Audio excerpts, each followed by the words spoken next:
Hola, ¿qué tal? En el Ártico, un grupo de trabajadores está excavando dentro de una cueva congelada. De repente encuentran algo atrapado en el hielo. Entonces cortan un gran bloque para retirarlo y un helicóptero lo lleva a un laboratorio. Los científicos envían de inmediato un fax a la empresa responsable de la excavación, explicando que se ha realizado un descubrimiento arqueológico muy importante y pidiendo que se detengan las perforaciones. También solicitan un especialista para estudiar lo que sea que esté dentro del bloque de hielo. Poco tiempo después, el antropólogo Stanley llega al laboratorio. Es un doctor familiarizado con el Ártico porque estudia la historia y la cultura de los esquimales. Stanley es presentado a la doctora Diane y a los otros científicos, quienes creen haber encontrado un animal prehistórico. En 1898, los rusos encontraron un mamut con células aún viables, por lo que el grupo tiene grandes esperanzas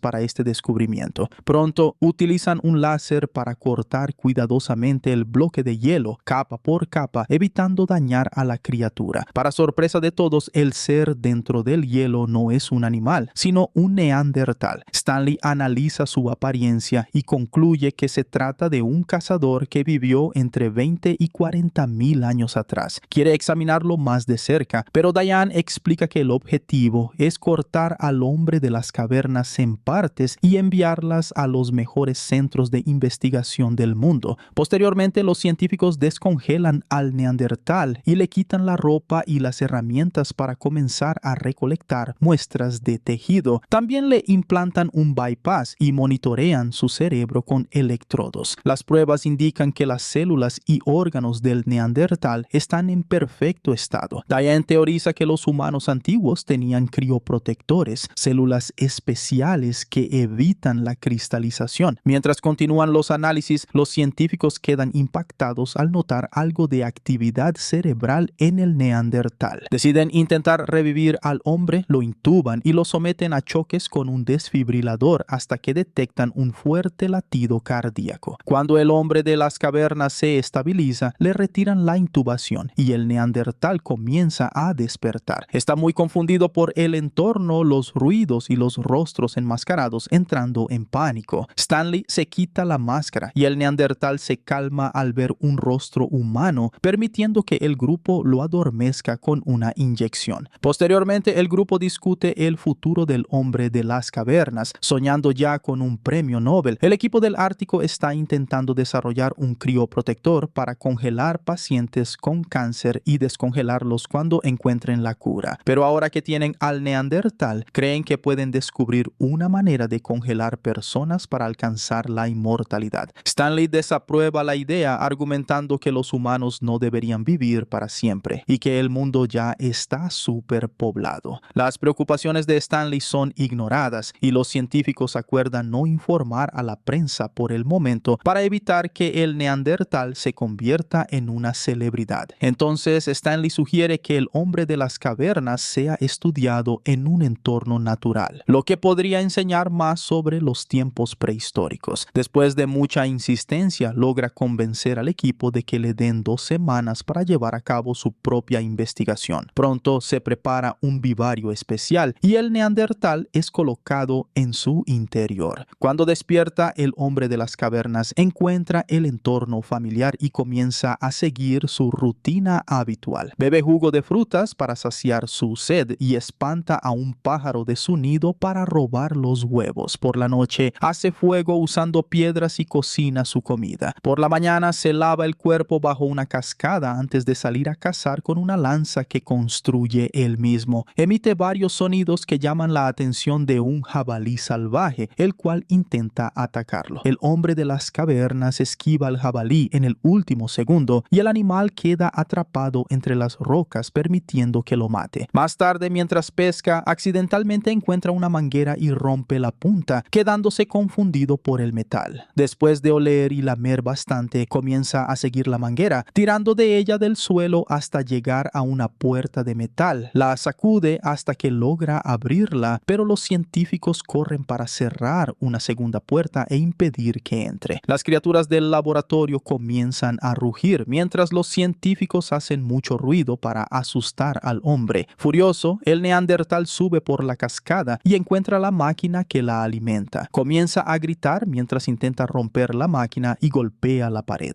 Entonces, un científico entra al vivario y le dispara un dardo tranquilizante. Lo colocan en una camilla para llevarlo a una sala de operaciones, donde planean tomar varias muestras como habían planeado originalmente. Stanley se desespera y les recuerda a todos que sus 2 semanas aún no han terminado, pero Diane le dice que acepte la situación. Por la noche, Stanley le muestra a Diane un video de diferentes tribus bailando sobre llamas, pero Diane dice que eso es solo un bloqueo nervioso. Stanley señala que eso explica la falta de dolor, pero no la ausencia de ampollas en la piel. Luego, adelanta el video hasta una escena donde un hombre indígena está colocando agujas en el rostro de su amigo. Como no hay sangre, Stanley cree que producen algún químico que protege los tejidos. Teoriza que el hombre de las cavernas también produce su propio químico y convence a Diane de dejarlo estudiarlo un poco más. Tan pronto como el neandertal regresa al vivario, Stanley también entra, sin armas ni objetos, para no asustarlo. El cauteloso hombre de las cavernas comienza a correr, gruñendo y gritando mientras encuentra lugares para protegerse. Stanley se asusta, pero aún así se acerca lentamente hasta que quedan cara a cara. Después de dudar, el neandertal salta sobre Stanley y se prepara para golpearlo con una piedra, pero se distrae con un científico que grita desde arriba. Como Stanley no intenta defenderse, el neandertal deja caer la piedra. Luego observa a Stanley más de cerca, notando cómo su cuerpo es diferente al suyo. El hombre mete los dedos en la boca de Stanley, tira de su ropa y aprieta su entrepierna para confirmar que no le falta ninguna parte. Stanley grita de dolor y el neandertal retrocede antes de presentarse como Arru, un nombre que Stanley convierte en Charlie. A cambio, Stanley le enseña a Charlie a decir su nombre e incluso logra hacerlo reír. Al notar las cicatrices en el pecho de Charlie, Stanley pregunta por ellas y Charlie las llama Beta mientras señala hacia arriba. La forma de las cicatrices y los gestos hacen que Stanley piense que significa pájaro. Charlie roba el collar de cruz de Stanley y después de morderlo, comienza a repetir algunas palabras y a gesticular con las manos, pero Stanley no entiende lo que intenta decir. Al día siguiente llega la lingüista Mabel y Stanley le muestra la grabación de su conversación con el hombre de las cavernas, pero ella dice que necesitará más información para comprenderlo completamente. Entonces Stanley comienza a pasar más tiempo con Charlie y a aprender varias palabras en su idioma para cosas simples como piedra, sapo y hueso. Charlie también comparte su comida con Stanley. A cambio, Stanley le enseña palabras fáciles en inglés. Mabel observa todo por las cámaras y queda impresionada con el amplio vocabulario de Charlie. Una noche, mientras se sientan junto al fuego, Stanley comienza a cantar una canción. A Charlie le gusta y lo anima a continuar. Mientras juega con los huesos de su comida, Charlie emite algunos sonidos para cantar alegremente junto con Stanley. Algún tiempo después, los científicos vuelven a sedar a Charlie para tomar más muestras y comenzar un nuevo experimento. Lo colocan dentro de una cámara especial a una temperatura muy baja, con la esperanza de que eso active los crioprotectores y facilite su extracción. Stanley sigue protestando, diciendo que están matando a Charlie y que no merece ser tratado como un ratón de laboratorio. El corazón de Charlie comienza a desacelerarse y los científicos no tienen otra opción que sacarlo de allí. Después, en el vivario, Charlie grita de rabia contra Stanley porque no está contento con los experimentos ni con las nuevas cicatrices. De repente salta y finge atacar a Stanley, golpeando el suelo con su lanza antes de apuntarla hacia su propio pecho. Está pidiendo a Stanley que lo ayude a acabar con su vida, pero Stanley se niega. Tras una breve lucha, Stanley sale del vivario. Más tarde, en privado, Stanley pide ayuda a Diane. Explica que todos los estudios están alejando a Charlie poco a poco, haciendo que pierdan contacto con él. Stanley quiere que Diane lo acompañe al vivario, ya que cree que la presencia de una mujer puede ayudar a calmar a Charlie. Cuando entran en el vivario, las manos de Charlie están heridas y está usando polvo de roca para dibujar el pájaro de sus cicatrices en el suelo. Diane está muy nerviosa y se asusta cuando Charlie corre hacia ella inmediatamente para observarla de cerca. Después de olerla un poco, comparte su comida con Diane, quien la come para no ofenderlo, aunque esté hecha de insectos. Entonces Charlie continúa tocando a Diane, siendo amigable amigable al principio, pero pronto intenta observar su entrepierna también. Stanley lo detiene de inmediato y ambos hombres comienzan a gritarse, lo que obliga a Stanley a usar la palabra neandertal para mío y hacer que Charlie retroceda. Después, Charlie trae algunos objetos de su cueva para intercambiarlos por Diane, pero Stanley se niega. Mirar a Diane entristece a Charlie, quien empieza a repetir las mismas palabras una y otra vez. Cuando Mabel analiza esto, cree que ha encontrado la palabra de Charlie para mujer, pero hay algo más que no logra entender. Stanley y Diane le piden a Charlie que explique las palabras y él hace algunos dibujos en el suelo, revelando que solía tener una esposa e hijos. Charlie comienza a correr por el vivario, repitiendo esas palabras, y Diane se da cuenta de que está preguntando dónde está su familia. El momento se interrumpe cuando un helicóptero aparece sobre el lugar. Como el techo es de vidrio, Charlie lo ve y entra en pánico. Comienza a escalar las rocas mientras repite beta, su palabra para pájaro. Los científicos piden inmediatamente que el helicóptero se retire, pero Charlie no se calma. Sube hasta la cima del vivario gritando beta hacia el techo. Tiempo después, Stanley visita una tribu de esquimales y comparte las palabras que escuchó de Charlie, que el grupo reconoce. Stanley corre de regreso al laboratorio para compartir su descubrimiento con Diane. Beta se refiere a Sedna, la leyenda de un gran pájaro que actúa como mensajero de Dios y lleva a las personas al cielo o al infierno dependiendo de su comportamiento. Teoriza que la tribu de Charlie se extinguió cuando el polo magnético cambió y mató a todos los animales de la región. Charlie probablemente sintió que esto fue un castigo de Dios y partió en una jornada espiritual, buscando al pájaro para ofrecerse a cambio del regreso de los animales. Ahora Charlie cree que el helicóptero es Sedna, por lo que no hay manera de calmarlo. 34 horas después, Charlie lleva puesta toda su ropa, herramientas y varios adornos que Stanley le dio en los últimos días. También usa frutas trituradas como pintura para decorar su piel. Charlie no deja de cantar, obviamente esperando ansiosamente el regreso de su Dios. Siempre que Stanley entra al vivario, Charlie se esconde hasta que él se va, negándose a comunicarse. Una tarde, Charlie sube las escaleras y después de observar tantas veces a Stanley, sabe que debe presionar el botón. Entra al laboratorio y cuidadosamente se mueve a escondidas, asegurándose de que los científicos no lo vean. Al llegar a un pasillo vacío, encuentra un espejo y comienza a gruñir contra su propio reflejo. Pensando que el otro hombre lo está desafiando, Charlie rompe el espejo con su lanza. Entonces escucha una voz por los altavoces y corre por el pasillo asustado hasta llegar a la sala con todos los animales del laboratorio. Mientras observa al pájaro, el oso gruñe, así que Charlie sigue moviéndose. Cuando intenta tomar el siguiente pasillo, choca contra unas puertas de vidrio. Rápidamente lo intenta de nuevo y las puertas se abren automáticamente, permitiéndole entrar en otra sala. En ese momento se asusta al escuchar un vehículo en movimiento, así que se esconde detrás de una fotocopiadora. Sin embargo, Charlie la activa accidentalmente y se asusta de nuevo, comenzando a correr. Después de asustarse con el ascensor, entra en un laboratorio y rompe un frasco con ácido que quema levemente su mano. En ese momento, los científicos apagan las luces, haciendo que Charlie entre en pánico. Comienza a trepar los muebles, pero sigue resbalándose y rompiendo equipos. Un científico escucha el ruido, entra en la sala y vuelve a encender las luces. Charlie se asusta nuevamente e inmediatamente ataca, matando al hombre con su lanza. Luego Charlie comienza a correr otra vez, completamente descontrolado, al escuchar de repente la alarma. Cruza una puerta al azar y encuentra un túnel que se vuelve más frío a medida que avanza. Cuando encuentra la salida de emergencia, rápidamente la atraviesa y finalmente llega al exterior. Ve el helicóptero y corre hacia él, pero el piloto lo golpea con los esquís para derribarlo. Los científicos finalmente aparecen, rescatan a Charlie y lo llevan de regreso al interior. Momentos después revisan las radiografías que confirman que Charlie no tiene huesos rotos ni lesiones en la cabeza. Los científicos están furiosos con Stanley, culpando a su investigación por la muerte del colega. Anuncian que los experimentos han terminado y que Charlie será trasladado a otra instalación. Stanley intenta explicar que Charlie morirá si es mantenido en una jaula, pero sus preocupaciones son ignoradas. Negándose a rendirse, secretamente hace un trato junto con el guardia de la puerta. Poco después, Stanley entra al vivario con varias pieles. Una vez que Charlie está adecuadamente protegido contra el frío, Stanley lo lleva a dar un paseo. Los científicos se dan cuenta de que han desaparecido y comienzan a buscarlo siguiendo sus huellas en la nieve. Mientras la pareja sigue caminando, placas de hielo comienzan a colapsar y una grieta se abre de repente en el suelo, separando a Stanley de Charlie. Cuando el helicóptero finalmente los encuentra, Charlie se emociona y grita "Beta" antes de saltar. Logra sujetarse a los esquís del helicóptero y canta feliz durante el vuelo. Uno de los pilotos intenta alcanzarlo, así que Charlie suelta los esquís y cae, deslizándose por varios kilómetros con un humor sorprendentemente bueno antes de encontrar su final, terminando así Iceman, película de ciencia ficción y drama de 1984. Y te espero en el próximo video.